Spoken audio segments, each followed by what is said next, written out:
we have another example from section 14.2, and where we have different shape boundaries other than rectangular regions, like we said before. For this one, notice that the limits of integration, dy dx first, okay? The region, I'm going to sketch the region. According to the directions, what they want us to do is they want us to switch the order. They want us to integrate with respect to x first and then y. And that makes sense, right? Because if you think about this, we can't find an antiderivative, that is, for the sine of y squared in terms of other elementary functions. We could probably do Taylor series, but you know you don't like it, right? So we won't get into that. It'd probably easier to switch the order of integration. And oftentimes when you do, the new integral is easier to solve than the original one. Okay, but first we need the region. We've got to see what it looks like first. That's how you determine the new limits. Okay. Now, according to this, we're going to go from y equals the identity function to y equals pi, which is a horizontal line. So that's going to look like this.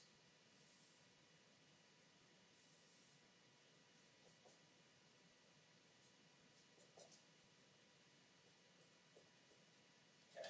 Notice that x ranges from 0 to pi.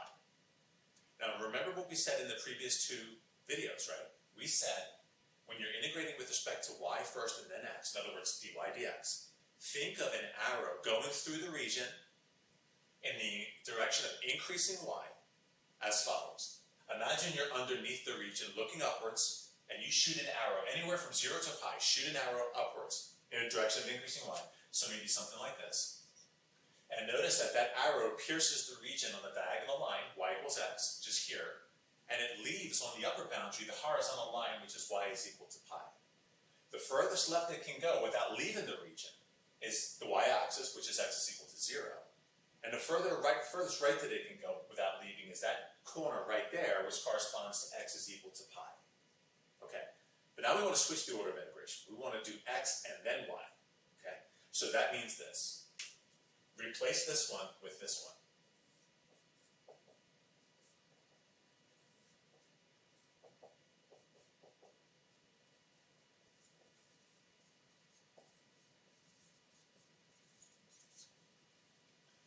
Now, why is this going to be better? Because if we integrate with respect to x, the entire integrand can be held constant. Okay? Actually, we move through the integral symbol. Okay, the first one. Okay, now, we're going to integrate with respect to x first and then y. This time, remember that arrow that we were shooting upwards?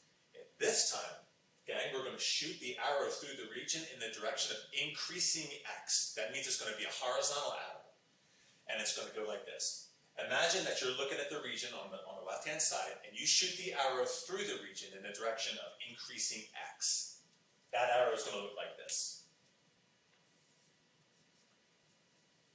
Okay? So, notice that no matter where in there you shoot the arrow, it pierces the region on the y-axis, which is x equals 0.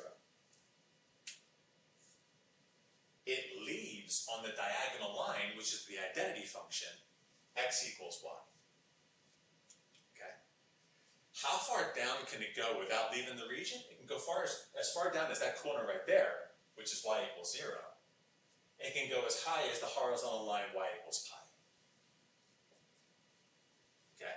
Notice the difference in the limits of integration now. It's going to be straightforward after this. Also, we mentioned in a previous video, notice that the outside limits of integration must be constant. That can't be different. If you've got variable expressions on the outside integral, you've made a mistake somewhere. Okay? Otherwise, straightforward integration.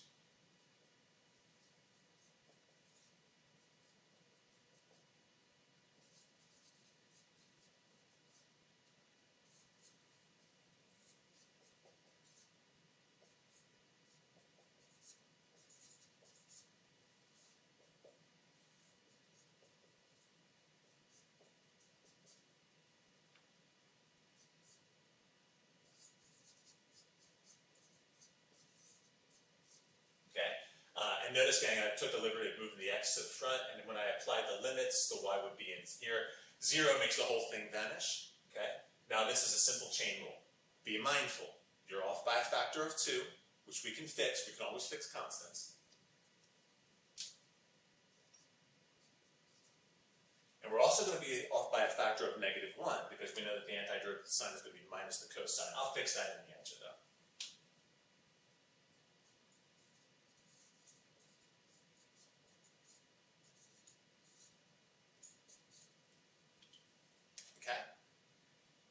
apply your limits.